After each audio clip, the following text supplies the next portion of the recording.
Okay.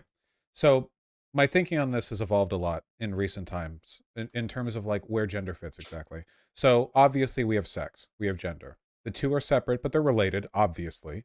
Most Mhm. people who identify as men are XY, blah, blah, blah, you know. But the extent to which this like association means anything to me is kind of tentative. There's a lot of cultural pollution going on. So, for example, you could make the reasonable argument. Let's just say, for example, that most people are XY have dispositions towards, let's say, aggressive behavior. Now, is this true? Yeah, there's an association between testosterone and some types of aggression, but it's Mhm. complicated. But let's say, for the sake of example, that that's what we're leaning towards here. You can imagine that somebody who has those tendencies, those aggressive tendencies, might be more inclined towards being a guy than a woman if they were given the choice, entirely independent of any like biological prescriptivism, simply because the cultural characteristics associated with being a man are more in line with that type of behavior. So that might be a biological inclination there, where there's literally like a component of one's biology that leans in towards that.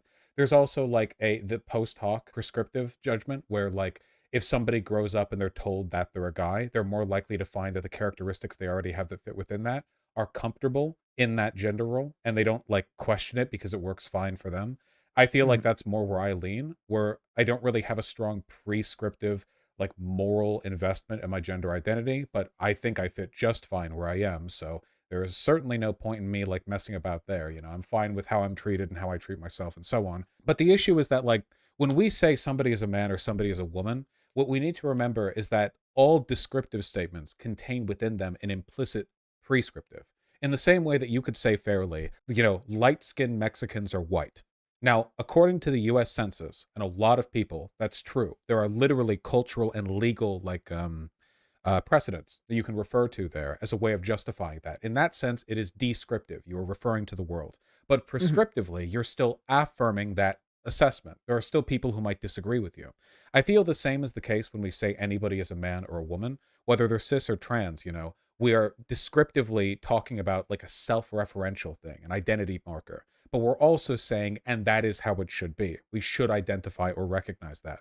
Kind of like Mhm. the way there Mhm. were a lot of trans-positive people who refused to go by non-binary or they/them pronouns for the Club Q shooter, because even if they're Yeah. trans-positive, they refuse to prescriptively validate the obviously bad faith. And of course, it's been Yeah. proven to be bad faith now. The hate crime charges have been laid, and the lawyers are no longer using they/them pronouns for them or for him or Yeah. whatever. So obviously, right? We knew that, everyone knew this, but in that sense, like there's a prescriptive element. So like at the end of all that, what actually is gender? The problem is that it's contradictory no matter what angle you look at it from. It's influenced Mhm. by biology, but if you take a purely biological perspective, you run into massive contradictions. There's Yeah. definitely a performative element, but it can't be pure performativity because we know there are femboys who have strong like identities of like being a guy in their head, or maybe a little bit more real and less anime porn brained butch Mhm. lesbian women who have very strong, you know, like I am a woman attitudes. But Yeah. also, let's be clear, a lot of these people legit just look like guys despite being cisgender. You know, wacky how that works. So the performative element can't be it entirely. And as for the identity element, I don't think anyone fully believes the identity element on its own is secure in like a social sense, because even though it might be socially convenient to run down that line, you know, I think a lot of Mhm. people, at least on an intuitive level, understand that like when they say, "Oh yeah, I identify as a woman or as a man," there are at least some social or behavioral connotations made there that don't have to be made. Like it's not a requirement, but like, you know, we kind of expect it. That might be a Yeah. temporal thing that could change in the future. So I don't think there is a coherent definition at all. But the best one that you could Yeah. possibly make is just when you talk about what your gender identity is, what you're really saying is this is the social category that I want people to treat me as though I am in. Like with Mhm. my interactions with the world and with myself, I want them to be slotted through this lens, through this like analytical angle. I want this modifier to be applied to the way people treat me. If a Mhm. modifier is to exist, this is the one that I choose, and I think that's the best you can really go for, you know? Yeah, no, I totally agree. I totally Whew, agree. all right. Okay, I gotcha. think I totally agree. I mean, I think I connected with everything you said there. There's not really a Uh, definition that's going to make everyone happy at the end of the day, right? Oh, Especially, definitely. this is one of the reasons why I'm a big proponent for a distinction between the terms transgender and transsexual. Even though the latter Hmm. sounds pretty outdated, there is a difference between people who are transgender in the sense that they're casually non-binary, but it's just like an identity thing, and people who Hmm. have like, genital dysphoria and they want to do the whole 9 yards with the hormones and the blah blah blah.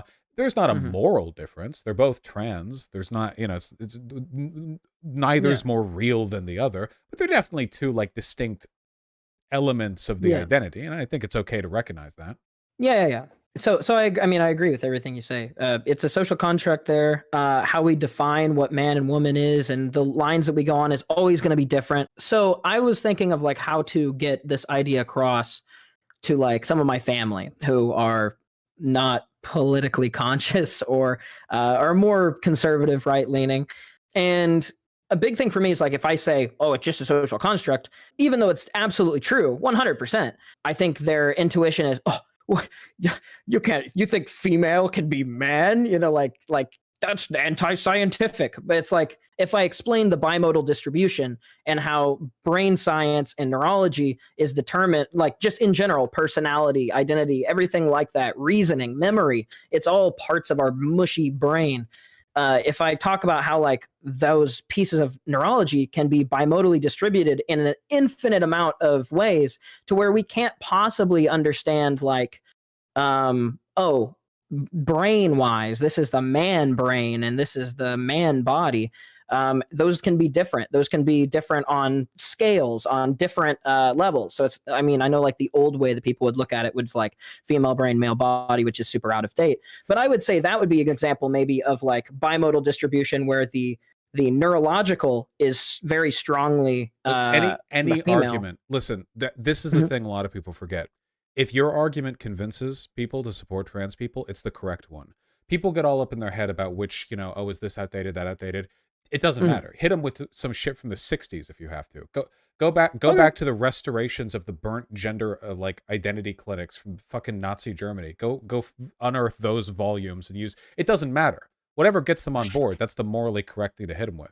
Oh, by Yeah. the way, something I've found that's quite useful when it comes to having that conversation, because you Hmm. need to talk about the difference between sex and gender. If they can't get that, Yeah. they're never gonna like that has to be dressed. But, you know, Absolutely. so often when we talk about, oh, well, this person's a woman, this person's a man, feminine, masculine, he, her, she, whatever. We're talking social, not biological. And I think one of the Mhm. best ways you can illustrate that is imagine two worlds, right? One in which you think of woman, she, her, all that crap as a social thing and only use more specific terminology when referring to biological functionality. So for example, like oh, this woman's really nice, she wore a dress, earrings, blah blah. So what's the actual biological stuff? It's pretty much down to womb, pregnancy, tits, genitalia, whatever, right? Like right, we're talking Yeah, yeah, biology. yeah. We're laying it down pretty narrow. Um Yeah. and imagine another world where it's the opposite, where we only say woman when referring to biological functionality, but then say person with feminine attributes when referring to anything else they do that isn't explicitly biological. So you wouldn't say, "Oh, that woman earrings." Oh, like, "Oh yeah, a dress." That's a Yeah. person with feminine attributes. When you run through this experiment, you realize 99% of the time when you're interacting with people in the world, you're interacting with the social element, not the biological. When you say that pronouns are biological, then why the fuck do we use them for inanimate objects? Why do we use she, Yeah. her pronouns for feminine robots in TV shows? Why do we use them for dwarves and elves in fantasy TV shows if the definition is supposed to be adult human female? Is Mhm. Galadriel an adult human female? She's absolutely, you've no fucking idea what she has. But she has long hair and a light voice. So we call her a woman. Yeah, we have languages that gender every noun. I think if you run through that, like, okay, when we talk about pronouns, gender identity, we can't be talking about biology because overwhelmingly we're not talking about biology. We're talking about shit that has nothing to do with biology. Um, anyway, just pointing out that the way these terms are used very rarely is even Mhm. adjacent to the biological. What do they call that? Sexual dimorphism. Um, Yeah, yeah, yeah. I've found that can be quite helpful because they never have an answer. At least I've never Yeah, no, no, encountered no. Yeah. anyone who has an answer to this. Yeah, yeah.